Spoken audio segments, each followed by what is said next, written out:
Reading of Genesis chapter 12. With side notes. King James Version. Easy to understand. Holy Bible audiobook. Sponsored by Lunsford's Daily Sunday School. Produced by W. Matthew Harris Senior Productions. Chapter 12. Abraham leaves Haran. Verse 1. The Lord had said to Abraham, "Leave your country and the people of your father's family. Go to the land that I will show you." Verse 2. I will cause your descendants to become a great nation. I will bless you. Everyone will know your name. You will bring my blessing to other people. Verse 3. I will bless those people who bless you.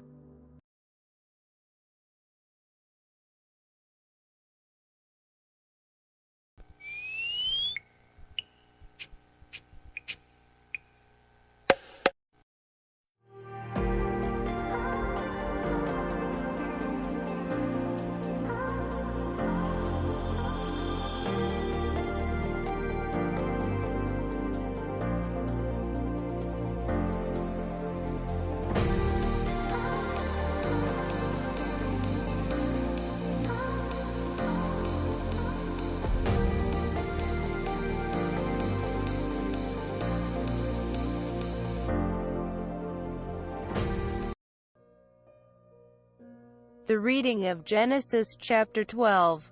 With side notes, King James Version. Easy to understand. Holy Bible audiobook.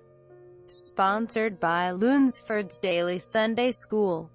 Produced by W.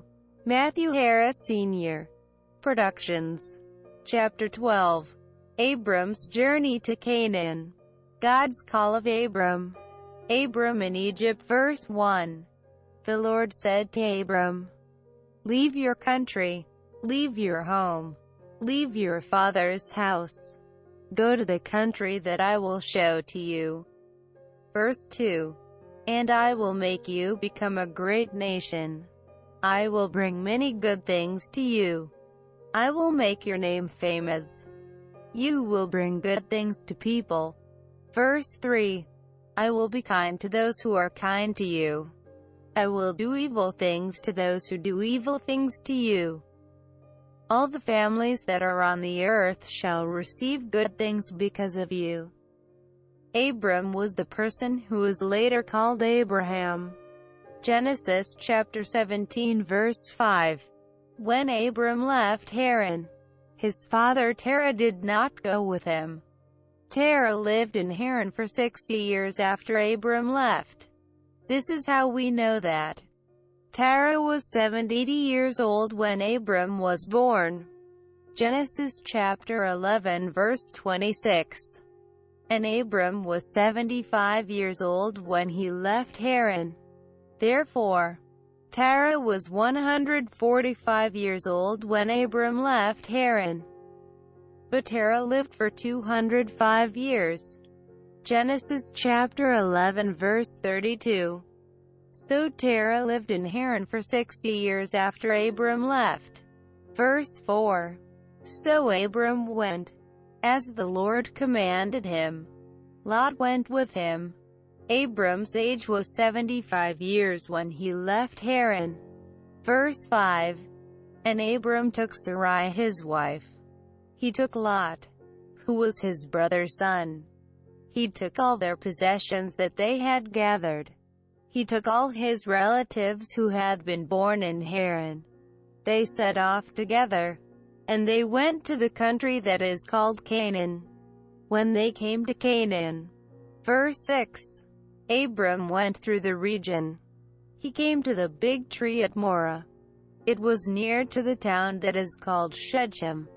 At that time the Canaanites lived in that country. Verse 7. Then the Lord appeared to Abram. He said, I will give this land to your descendants who will live after you. So Abram built there an altar to the Lord, who had appeared to him. Verse 8. From there he went to the mountain that is to the east of Bethel. He set up his tent there. Bethel was on the west of him. I was east of him. He built an altar there for the Lord, and he prayed to the Lord. Verse 9. After that, Abram traveled further toward the Negeb. Verse 5. The distance from Haran to Shechem, which is in Canaan, is about 600 kilometers or 400 miles. Verse 6. The country was called Canaan because the Canaanites lived there. The Canaanites were the descendants of Canaan, who was a grandson of Noah. Verse 8. Many years later, Jacob gave the name Bethel to this place.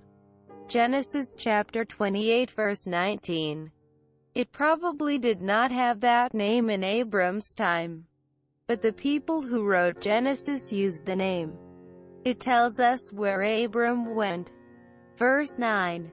The Negeb is the southern part of the country that is called Canaan. It is the part of Canaan that is nearest to Egypt.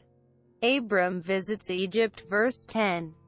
There was not enough food in the country, and so Abram went to Egypt.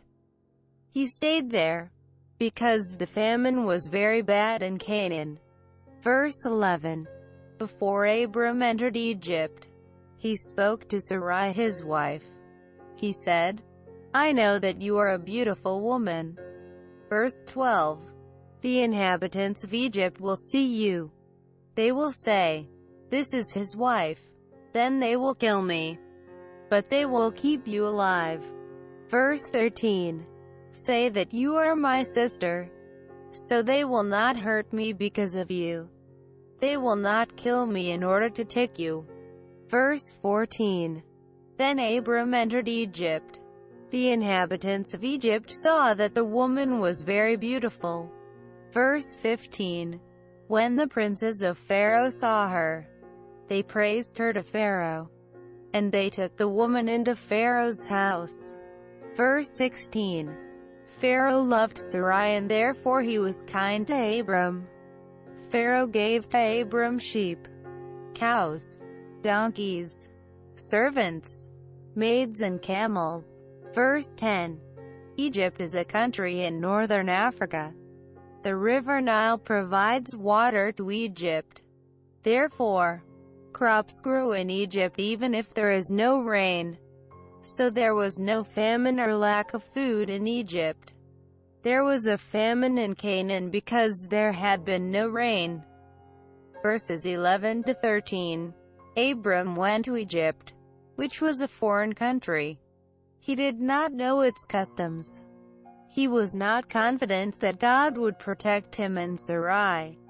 He thought that someone might kill him in order to take Sarai as a wife. So he decided to say that Sarai was his sister, and if anyone took Sarai as a wife, he would not kill Abram. And so perhaps Abram and Sarai would escape before the wedding. But the person who took Sarai was Pharaoh, the king of Egypt.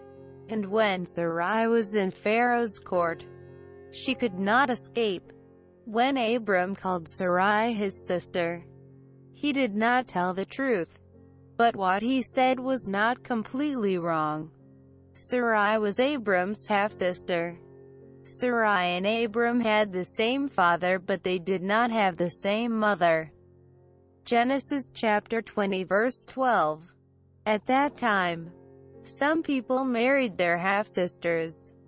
Later, the Bible said that a marriage with a half-sister is wrong. Deuteronomy chapter 27 verse 22. Verse 15. Pharaoh was the king of Egypt. Pharaoh was not the name of this king, but all kings of Egypt were called Pharaoh. Verse 17. But the Lord made Pharaoh and his family very ill. He did this because of Sarai, who was Abram's wife. Verse 18. So Pharaoh called Abram. He said, You have done an evil thing to me. You should have told me that she was your wife. Verse 19. You should not have said, She is my sister, because you said that. I took her as my wife. Now here is your wife. Take her and go away. Verse 20. And Pharaoh commanded his men to guard Abram. And the men sent Abram away. Abram took his wife and everything that he had. Side notes. Verses 17 to 19. Sarai could not escape from Pharaoh's court, but God saved her. Abram should have told the truth about Sarai when he arrived in Egypt. If he had done that, this trouble would not have happened. Verse 20. Pharaoh realized that Abram's God had punished him and his family. Also see verse 17. Pharaoh wanted to prevent further trouble, so he told his men to make Abram leave Egypt. But Abram had gained many possessions that Pharaoh had given to him. Also see verse 16. When Abram left Egypt, he took those possessions with him. So Abram became richer because he received goods from Egypt. Many years later, a similar thing happened. Abram's descendants lived in Egypt for 400 years. And when they left Egypt, they gained many possessions. Also see Exodus chapter 12 verses 35 through 36. They took those possessions with them. So God's people became richer because they received goods from Egypt. Abram leaves Haran. Verse 1. The Lord had said to Abram, leave your country and the people of your father's family. Go to the land that I will show you. Verse 2. I will cause your descendants to become a great nation. I will bless you. Everyone will know your name. You will bring my blessing to other people. Verse 3. I will bless those people who bless you, but I will curse anyone who insults you. Through you, I will bless all the families of people on the earth. Verse 4. Abram did what the Lord had told him. He left Haran. Abram was 75 years old when he left Haran. Lot went with him. Verse 5. Abram took his wife Sarai and his nephew Lot. He took everything that belonged to them.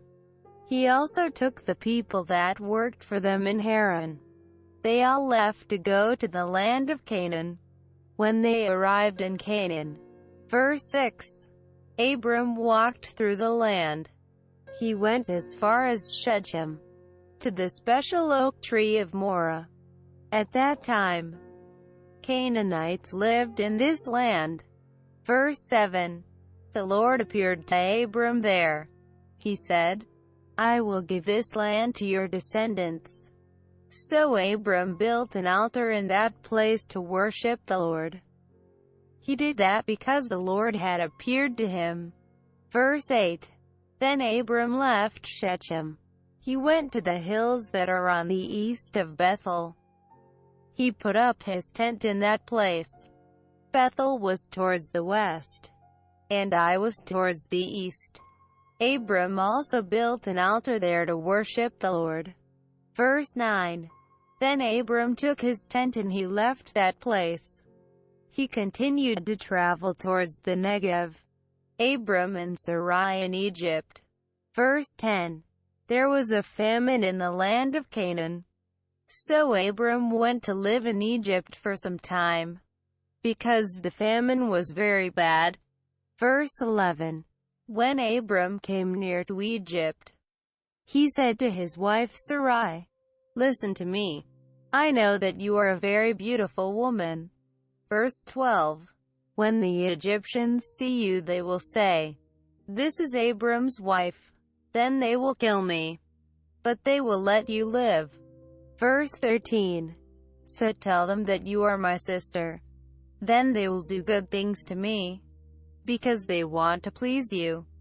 They will not kill me because they will think that you are my sister. Verse 14.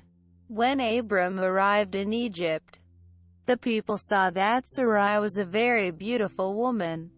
Verse 15. The king's officers saw her. They told Pharaoh that she was very beautiful. They took her to the king's palace. Verse 16. Pharaoh did good things to help Abram because of Sarai. He gave Abram sheep, cows, donkeys and camels. He also gave Abram male servants and female servants. Verse 17. But the Lord made Pharaoh and the people in his palace very ill. The Lord did this because the king had taken Abram's wife Sarai. Verse 18. So Pharaoh called Abram to come to him. Pharaoh said, "You have done this bad thing to me. You did not tell me that Sarai is your wife. Why not?" Verse 19. You told me, "She is my sister." As a result, I took her to be my wife. Now, here is your wife. Take her and go away. Verse 20. Pharaoh told his officers what to do with Abram. They sent Abram away, with his wife and everything that belonged to them. Side notes. 1. 1-3 God's previous covenant with Abram. Now the Lord had said to Abram, "Get out of your country, from your family and from your father's house, to a land that I will show you. I will make you a great nation. I will bless you and make your name great, and you shall be a blessing. I will bless those who bless you, and I will curse him who curses you. And in you all the families of the earth shall be blessed." Now the Lord had said to Abram, in Acts chapter 7 verses 2-4, God revealed through Stephen that this promise was made to Abram when he was in Mesopotamia, before he dwelt in Haran. Genesis chapter 12 verses 1-3 repeats a promise that God had said to Abram. God repeated the promise now that his father was dead, and Abram was compelled to a more complete obedience. Abram's partial obedience did not take God's promise away. Instead, it meant the fulfillment of the promise was delayed until Abram was ready to do what the Lord told him to do. Abram would certainly become a giant of faith, even being the father of the believing. Galatians chapter 3 verse 7. Yet he did not start as a hero of faith. We see Abram as an example of growing in faith and obedience. More important than Abram's faith was God's promise. Notice how often God says "I will" in these verses. Genesis chapter 11 is all about the plans of man. Genesis chapter 12 is all about the plans of God. Genesis chapter 12 verses 1-3 explains how God promised Abram a land, a nation, and a blessing. To a land that I will show you. After stating he wanted Abram to leave his country and his relatives, God promised Abram a land. Specifically, God promised the land of Canaan, what might be called Greater Israel. I will make you a great nation. God promised to make a nation from Abram. He will have children and grandchildren and further descendants, enough to populate a great nation. And make your name great. God promised to bless Abram and to make his name great. There is probably no more honored name in history than the name of Abram, who is honored by Jews, Muslims, and Christians. I will bless those who bless you, and I will curse him who curses you. God also promised he would bless those who bless you and to curse him who curses you. This promise, inherited by the covenant descendants of Abram, the Jewish people, remains true today and is a root reason for the decline and death of many empires. Historically speaking, nations that have treated the Jewish people well have often been blessed.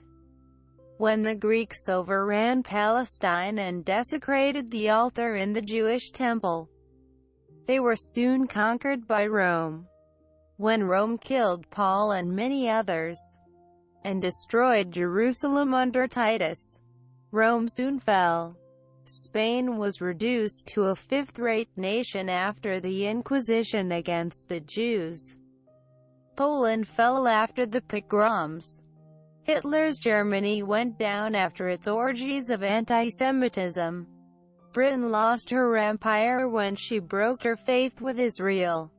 Barnhouse. This promise has also affected the Church. The times when the Church took upon itself the persecution of the Jewish people were dark times not only for the Jews but also for the Church. In you all the families of the earth shall be blessed. Not only was Abram promised blessing, but God also promised to make him a blessing, even to the point where all the families of the earth would be blessed in Abram. This amazing promise was fulfilled in the Messiah that came from Abram's lineage. God's blessing to Abram was not for his own sake, or even the sake of the Jewish nation to come. It was for the whole world, for all the families of the earth through Jesus Christ. And the Scripture, foreseeing that God would justify the Gentiles by faith, preached the gospel to Abraham beforehand, saying, "In you all the nations shall be blessed." So then those who are of faith are blessed with believing Abraham. Galatians chapter 3 verses 8 through 9. And they sang a new song, saying, "You are worthy to take the scroll, and to open its seals. For you were slain, and have redeemed us to God by your blood out of every tribe and tongue and people and nation." Revelation chapter 5 verse 9. The work of Jesus will touch every people group on the earth. Voice quoted the observation of Martin Luther, who said the promise "in you all the families of the earth shall be blessed" should be written in golden letters and should be extolled in the languages of all people. For who else has dispensed this blessing among all nations except the Son of God, our Lord Jesus Christ? IV. This also indicated a missionary vision that God intended Abraham's covenant descendants to have. They were to look beyond themselves to all nations, to all the families of the earth. There, you see, was the missionary character of the seed of Abraham. If they had but recognized it, God did not bless them for themselves alone, but for all nations. In thee shall all families of the earth be blessed. Spurgeon, 2. 4. Abram's departure from Haran. So Abram departed as the Lord had spoken to him, and Lot went with him. And Abram was 75 years old when he departed from Haran. And Lot went with him. This was more partial obedience by Abram. God commanded him to go out from your family, Genesis chapter 12 verse 1, yet he brought his nephew Lot. Lot would not be a blessing to Abram. He would be nothing but trouble and inconvenience. B. Abram was 75 years old when he departed from Haran. Abram came into the land of Canaan at this advanced stage. Fathering a child through Sarai seemed a long-forgotten hope. 3. 5-6. Abram's arrival in Canaan. Then Abram took Sarai his wife and Lot his brother's son, and all their possessions that they had gathered, and the people whom they had acquired in Haran. And they departed to go to the land of Canaan. So they came to the land of Canaan. Abram passed through the land to the place of Shechem, as far as the terebinth tree of Moreh. And the Canaanites were then in the land. All their possessions that they had gathered, and the people whom they had acquired in Haran.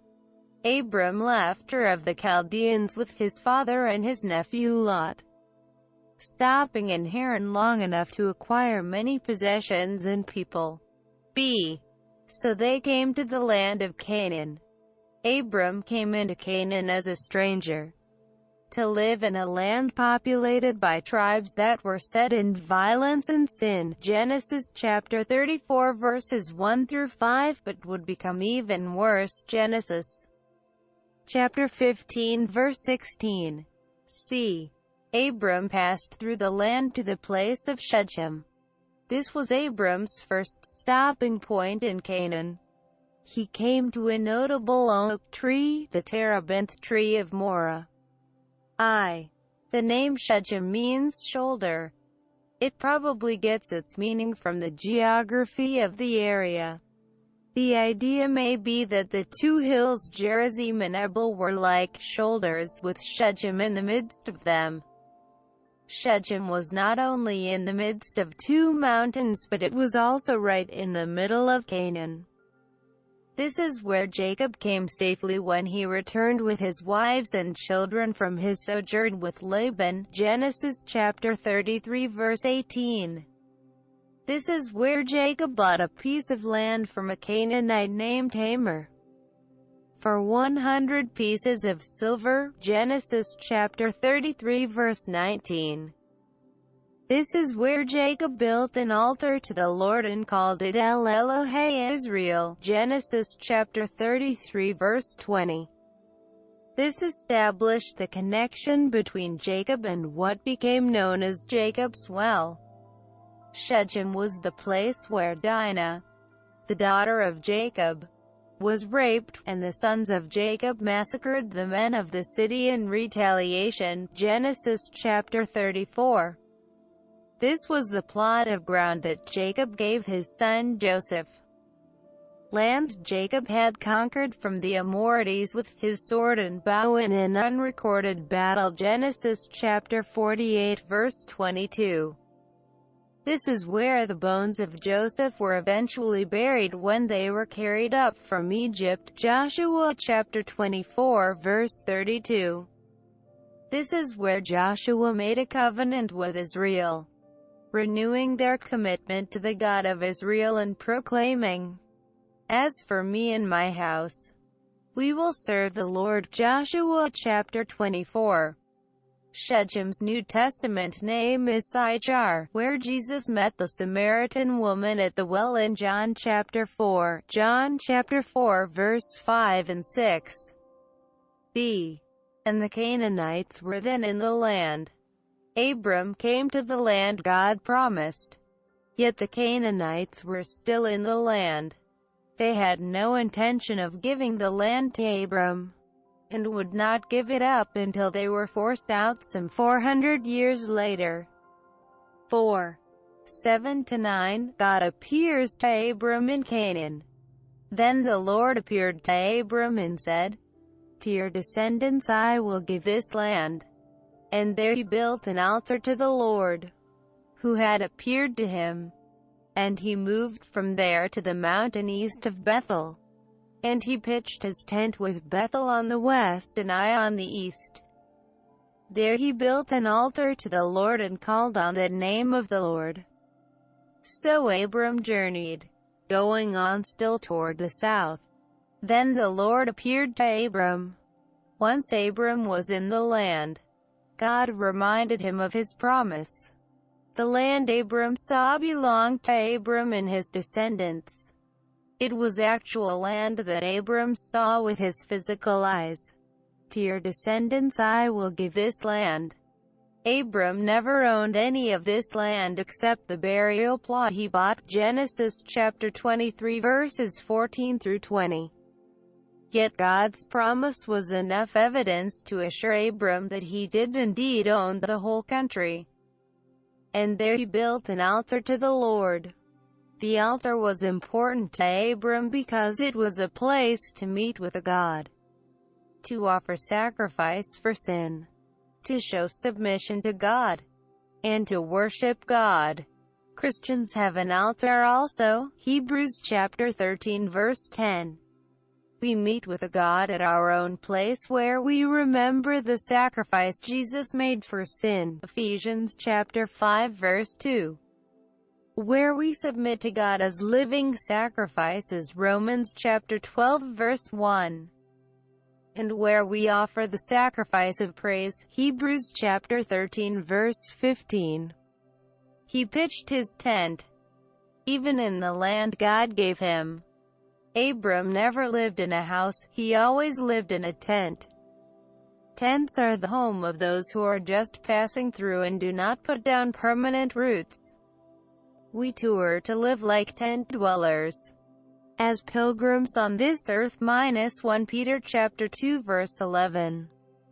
We should live as people who have their permanent dwelling place in heaven, not on earth.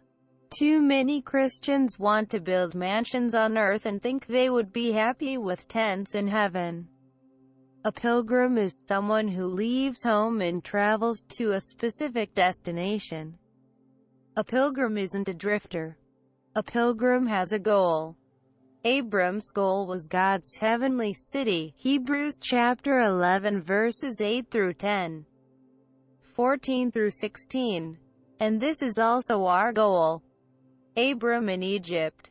10. Abram's faith is tested by famine.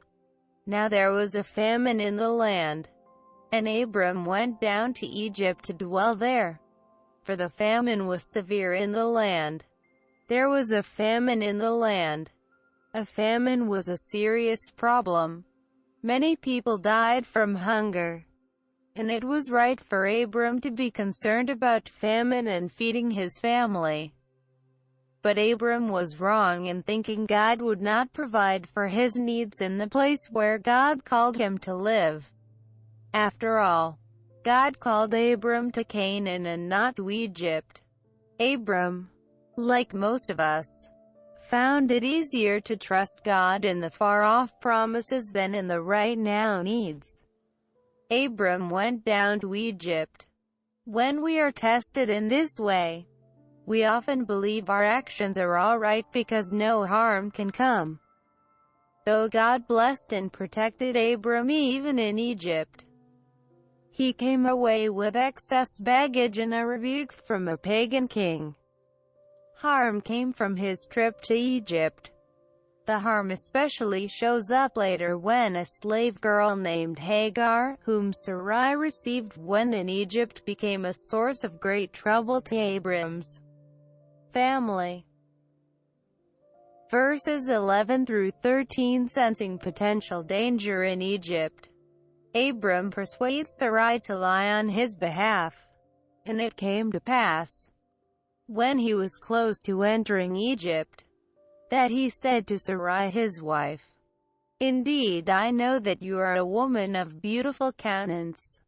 Therefore it will happen, when the Egyptians see you, that they will say, 'This is his wife,' and they will kill me. But they will let you live. Please say you are my sister, that it may be well with me for your sake, and that I may live because of you. I know that you are a woman of beautiful countenance." Abram was concerned about his 60-year-old wife's attractiveness to the Egyptians. This shows Sarai was not only a woman of particular beauty but also that not every culture worships youthful appearance the way modern culture does. The long lifespan of Abram and Sarai also helps to explain her beauty. Since Abram lived to be 175 and Sarai to 127, this was only middle age for her, perhaps corresponding to what we think of as her 30s. A Jewish legend says when Abram went into Egypt, he tried to hide Sarai in a box. When Egyptian customs officials asked what he had in the box, he said, "Barley." "No," they said, "it contains wheat." "Very well," answered Abram, "I'll pay the custom on wheat." Then the officers said it contained pepper.